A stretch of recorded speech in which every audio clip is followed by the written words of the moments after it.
And don't tell me how to run it based on something that you were told 10 years ago. I want you to literally show me, pull up the code. Let's look online. Where does it say I have to run my business like this? And there will be so many circumstances, especially when you don't know. They'll say, this is the only way to do it. You have to do this and this and this. And you're like, that doesn't make any sense. Like, I know it doesn't make sense, but just have to do it that way. Bullshit. What's up, mansion builders? Welcome back to Assist Living Investing. We're talking today about hiring your first manager. This is such a vital component to getting time freedom, right? Laura and I work 2 to 4 hours a week at Platinum Resort because of our systems and our managers being able to implement those systems. So I want to talk today with Laura about hiring our first manager, talk a little bit about how we did that, and give you some tips so that you can get the best manager the first time. All right, so let's get into this. So you are looking to start your first assisted living and you don't have any experience, right? Like just like us, we had real estate background, we were flipping houses, and we're like, oh my gosh, the opportunity is fantastic. The potential income is fantastic. We want to figure this out. We know we can build it. We can figure out how to license it. Now, how do we run this dang thing, right? Like we were super scared and nervous about it the first time. So you have to learn all of these things, but you don't have to learn it all yourself, right? You can bring in a local manager, an expert, so to speak, who's running that side of things to be able to really run it for you, but then also teach you along the way. So I want to unpack that today and share some of the challenges that we had and then some of really the successes that we had and who you should be looking for if you're trying to hire your first manager. I think about 6 months before we were planning on opening, we started looking for a manager. And I remember thinking that this was such a daunting task because, again, we didn't know anything about the industry. We just knew real estate. And so I put my feelers out there. I searched different job boards in our area and just kind of looked at the job postings, job descriptions, and how much they were paid. And then we talked about it. Like, okay, what do we like about this? What do we not like about this? How much do you want to pay? So just kind of look in your area, do some due diligence, and be sure that you are, I would say, a little bit better than your competition, but be a little bit, be close in proximity to that number of how much they're paying annually. So put out the ad, and I got a lot of individuals applying for the position. And so it was perfect. I was like, awesome. So it filtered through them all. Again, I didn't know what I was doing. I was looking for experience because we didn't have any. So set up interviews. I did Zoom interviews the first time. And I remember thinking after the first day, I don't know if we're going to find someone for us. Like the individuals were just not our culture. They just weren't our people. And it was difficult for me on my side, being the interviewer, that I didn't know the language. And I think that's what was difficult for me. Was it's almost like me interviewing like someone like an astronaut or something, going to space, and they have their lingo. And so there were certain questions I didn't know how to ask because I didn't know the systems and the strategies of assisted living in general, right? And so it was a learning process for me. I learned a lot through that. But I think that it's an important step for you as an owner to do those interviews and to see what's out there, see who's out there, and see if that individual is going to fit within your culture that you're trying to create within your home. Really, we're trying to bring on experience. And I think that's the biggest pro here. But the biggest con you touched on was that culture. And it's going to be really hard to find someone who has all that experience, but that can match your culture. So I want to kind of talk through that and maybe kind of a pros and cons way. So we ended up hiring a big box director. So this person had lots of experience running these for big corporate, right? And they're at literally like the big smelly facility. And they had done that for a lot of years. So they knew all the ins and outs, right? The paperwork, paperwork can be daunting. So we hired this person early because they can help us get all the licensure paperwork, get all the resident, all the medication paperwork, all that kind of stuff. Because it was literally like speaking French to me. I had no idea what we were even, I could get it from somebody else, pay them, but was it good? I have no idea. Like who knows, right? Like, so we brought them in early to set up a lot of these systems, all of the resident systems, creating the binders, all of our staff training policies, procedures, right? Like there's so many little details that on the backside of it now, it seems like, okay, this is kind of simple and I understand it and we have processes for these things. But to create all of those processes, I mean, it took us months with somebody having experience going through, and then you and I going through and be like, all right, well, that sounds too big box culture, right? Like we don't want to have like that kind of stuff. Let's change it to make it more of our style. So there's a lot of advantages on the pro side to bringing somebody with that experience from big box, but I think really finding that right person can be challenging. And then you may say, well, why don't you just hire somebody from, like the smaller mom and pop style homes, right? Like the RALs, hire a manager there. And honestly, like there's just not very many of them, right? A lot of times when you're doing the dinky little RAL, it's mom and pop ran. I mean, like they are literally doing this thing. Sometimes you'll see, hey, somebody has, 2 or 3 of these things and they have a manager, but honestly, that's not really a manager. That's really like a caregiver that they promoted. They're not really doing what our managers are doing, right? Like they don't know the intricacies of all of these things. So I think that it is worth on the front side hiring somebody with all of those experience, even though there's going to be some challenges with really the culture side of it. I think another thing to touch on as far as pros in hiring a big box manager is if they're coming from your community or 1 or 2 cities outside of your community, they're going to know a lot of people. They've built relationships with all of the outside services, the home health, the hospices, the podiatrists, the dentists. Like they know all of the good players, quote unquote, in the field because they've worked in this industry for 8+ years or whatever it is. And so I think that was a plus too, is they knew who to plug in to our systems, who was our PCP, meaning who was our primary care provider, who our NP was, who our hospice is going to be, because they know who the good and bad hospices are in our area. They know who the good podiatrist is. Oh, don't use that one because yada, yada, yada. So I think that was a huge plus for us, having that network of people already in play and not coming in blind and having to build that from scratch. That was something that I think was vital for us too. And now on the back end of it, I've now built those relationships with those people. So I know who's good and who's bad. And so it's easier for me now, to open more homes because I know who to plug and play into that system. But I think the networking is super important, and also getting out into the community, the chamber, the nonprofit galas, all these things to get your name known and get people to recognize you as the owner with, your business, with your memory care mansion. So that part was really surprising to me because it was like all of a sudden we hired this manager, and then it was just a week or 2 later, it was like we are having all these meetings with doctors and home health and hospices, and we're like, how did all this happen? It's like all of a sudden we're signing contracts. It's like, okay, you're now our outside service for hospice and home health and all these things. It was like, oh my gosh, like we have all of this stuff set up now, and apparently these people know exactly what they're doing. Yeah, we had no idea. It was literally like speaking a different language with it. They were talking and saying all their lingo stuff, and we were just like, I don't know this. We didn't even know. Right. So I think, let this be an encouragement to you if you're listening. If you were in our shoes, you didn't have any experience, or you don't have any experience, it's okay. You're going to learn it along the way, but there's going to be a lot of uncomfortable times where you have no idea what people are talking about, and you just have to ask them to clarify. Don't feel like if you're asking a question, that's a stupid question. That's not true. You don't know it. You've never been in the industry. So make sure that you educate yourself along the way, that you make sure that people clarify what they're talking about so that you can take that knowledge and run with it. So this, I think, is an important distinction between what the big box manager can bring to the table versus that like small RAL manager. Because a lot of times the RAL managers, they are, again, like I said, not what I would really call a manager, right? Like they don't have this wealth of knowledge and networking kind of stuff.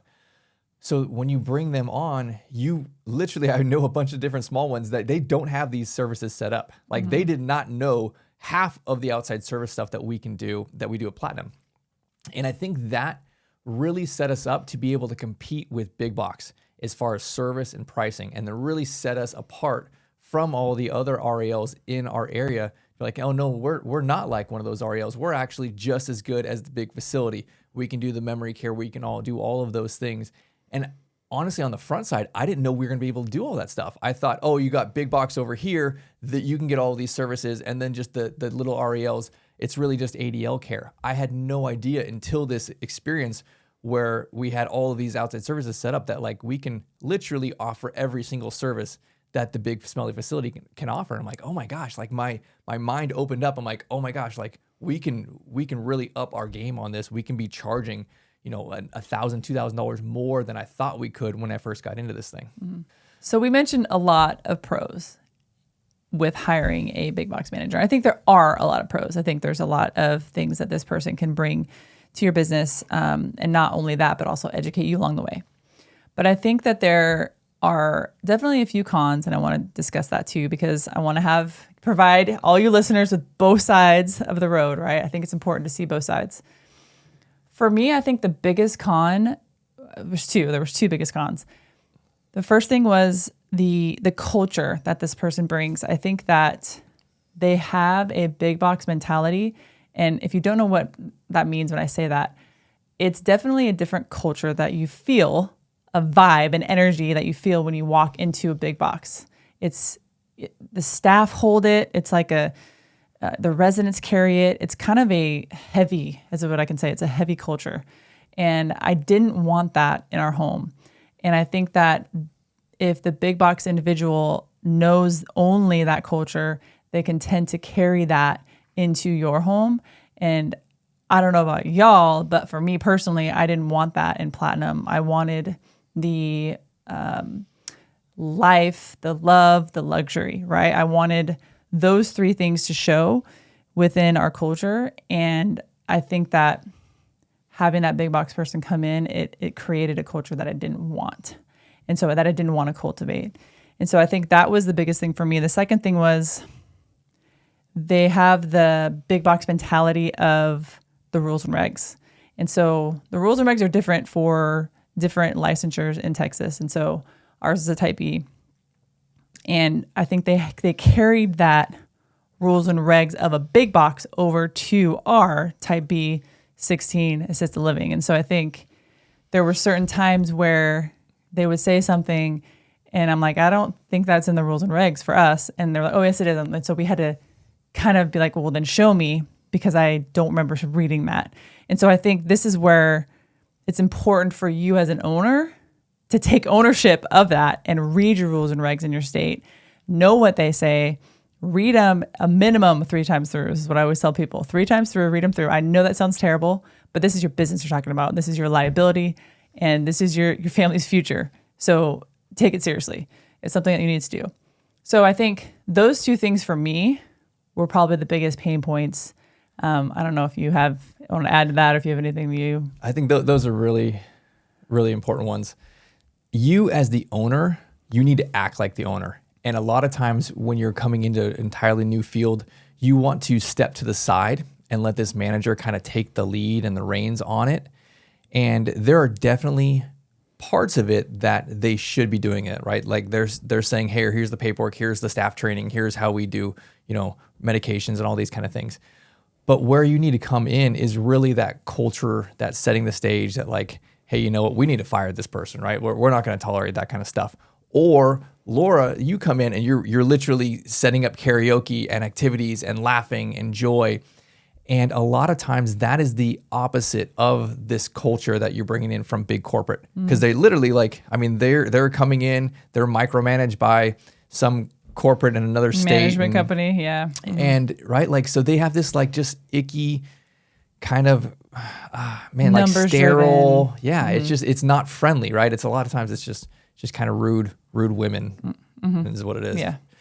So that I did not want in the house. So we were both very proactive on the front side, and we were literally learning alongside. I think this is so vital because you don't want to depend on somebody, especially if they're the wrong fit. You almost feel like you're held hostage in your business. Like you cannot fire that person and they suck and they're bringing in like this nasty death kind of feel and you're getting a bad reputation, but you don't know the next, 12 steps of the process. So it's like, well, I guess I'm just held hostage. I have to. So you really should take ownership and just learn alongside, just sponge up everything. Really, so that it may be perfect, right? You may just love this person and it's all good, but everything's all good until it's not all good. At some point, this person will leave, or you will ask them to leave. It will happen at some point. It might be 6 months or it might be 6 years, but nonetheless, it's not a forever. You're not married. So I would say you gotta take ownership on these things. And then the other thing that I think is important is a lot of times they'll come from big box corporate, and there's like corporate expectations of like time and days off and weekends and holidays, and they're coming in very 9 to 5, right? They clock in, they do their work, they work 60% of the time at best, and then they leave, right? And like that's a lot of corporate mentality. And this is not corporate. Like this is a 24/7, 365. People are working on Christmas. It doesn't matter if there is a blizzard, right? We still got to get to work. People's lives are dependent on these things. And a lot of times you will find someone coming from corporate and that is not their expectation. It's not to take ownership of the business and run it like it's their baby. I would for sure ask these things during the interview, right? Like, show me like what happened the last time there was a snowstorm or the roads were closed, right? Did you call out sick? Because you know what? Your staff are going to call out sick when there's some kind of, weather event. That is the number one time where you need that manager to step up and act not like a manager, act like an owner. And they need to get their butt there. They may need to stay there for 2 or 3 days in a row if you have some kind of, national situation going on here, some disaster or something, right? Like it has to be somebody who wants to treat it like their baby. And I think that's very hard to find when you're coming from that corporate side. So the other thing that I think is something that we had to do a lot, right? And you touched on a little bit. They'll come and they'll say, hey, you know what? This is how we've always done it. They say you need to do bed changing this way. You can't do this or that, right? Like this is the only way to do it. It's what it says in the state code, the rules and regs.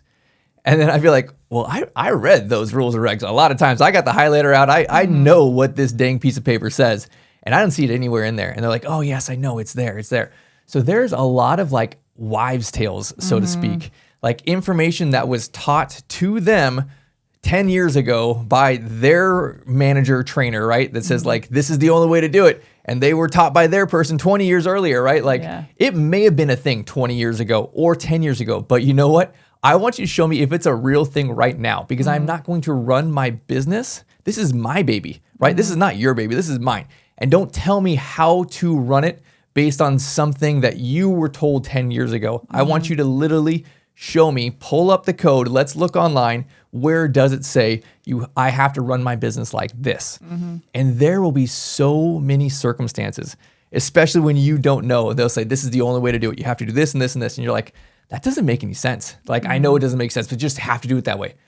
Bullshit. Like, show me right now. Let's pause. Show me in the code where this thing is. And if you don't know, ask somebody else, because I guarantee it, there's not there. If it does not make sense, it's probably not there. And it's, again, one of those wives' tales that they were told. And so, man, we would tell our partners, like, they would go through the same kind of school of hard knocks, hiring someone with big box experience, and they would reach out to us like, I don't think this makes sense. I'm like, no, that is not true, right? Yeah. Like, this is one of those wives' tales. Ask this person to show you in the code where it says this, and they're not going to be able to. So I'll see that, and especially if the manager that you bring on is a nurse, then they're starting to commingle assisted living code with nursing code. And they're like, oh yeah, this is the Bible, right? This is what it says. And I'm like, no, that's not in our code, right? Like that may be applicable in the hospital, in the ER, or wherever you were working previous, but it is not actually happening here. So we're not going to do that here, right? We're here to run our business, be successful. And so I would really highly encourage you, when you are learning, to challenge the things that don't make sense and that are not part of how you want to grow your business. So the last thing that I would say to leave you all with a tip is, when you're trying to find someone who's going to treat your business like it's their own business, that's going to be really difficult to find. So what you can do is you hire someone, you put them on salary, but you can also offer a profit sharing agreement. And that's one of the things that we've done. You bring someone in, and if you want them to show up in a snowstorm, right, like, and take care of your grandmas, then they need to treat it and think of it like their own business. So you can, and we did, right? You have your base salary and you get a certain percentage of the net profit at the end of the year or quarter, however you want to set this thing up. And it doesn't make them technically an owner, right? It's just, I mean, you can still fire them and the agreement can be void. So I would consider that, because it is really, it's a bonus structure, but it's also a mental thing for them that, like, now this is my thing, right? I can take possession of this. And I think it's a really great way to have a win-win is by offering a profit sharing agreement. Well, that is it for this episode. If you want more information on hiring your manager, hit our website. It's memorycaremansion.com. In the free resources section, I have a couple downloads for you. There is our actual agreement that we use for hiring our manager, and then there's our interview questions. You can see here are the questions that we think are most important when we're interviewing for a new manager. So, last thing, as you all know, I don't run any ads. I don't sell anything on this show. My only goal is to help future entrepreneurs hit their own goals, hit financial freedom, retire early, make a big difference in their community. So my ask would be that you could share this show with somebody who you think would make a difference in their life. Thank you very much. I'll see you on the next one.